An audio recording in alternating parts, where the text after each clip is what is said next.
Now, as the Jussie Smollett race hoax blew up in spectacular fashion and with a public growing increasingly weary of all these race games, you think folks would back off. Well, you're wrong. Yesterday, ESPN shared a clip from a new documentary writing, "Last year, a noose was found in Bubba Wallace's stall at Talladega Superspeedway. The next day, the NASCAR community stood with him in unity."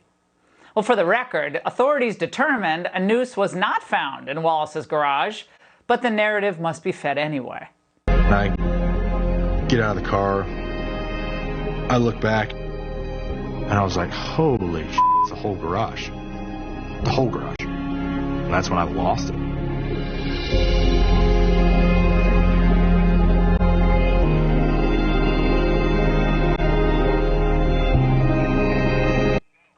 Joining me now is Larry Elder, host of the Larry Elder Show. Larry, now, it's not enough that this was debunked, but if it hurts their greater goal of dividing us, you know, America's a racist, awful place, NASCAR, a racist, awful place, then they're just going to stay with it regardless of the facts. This was unreal.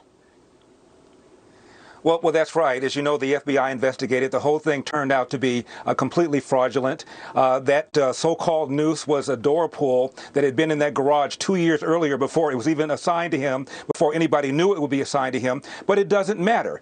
It's like the Donald Trump allegedly said, good Nazis and bad Nazis on both sides.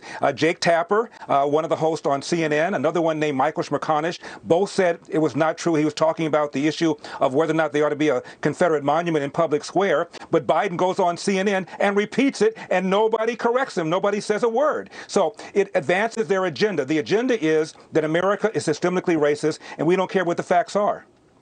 Well, Larry, here's an interview with Bubba Wallace that took place just 2 days after the event. Watch. It sounds like you're still fairly convinced that what was in that garage stall wasn't a rope pull, but it was a noose. It was a rope pull for the garage door. It was attached.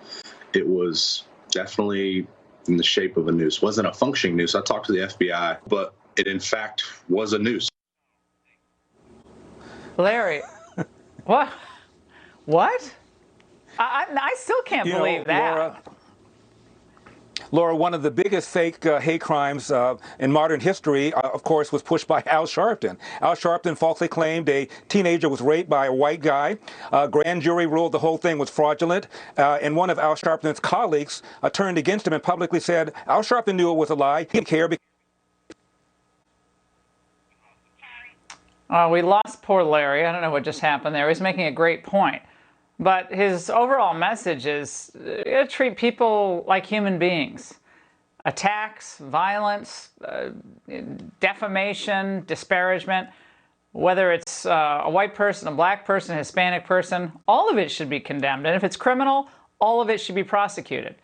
But America is getting tired of division along racial lines for only the purpose of dividing us, especially this holiday season. We've got to bring people together as much as we can. But we appreciate our conversation with Larry, as short as it was.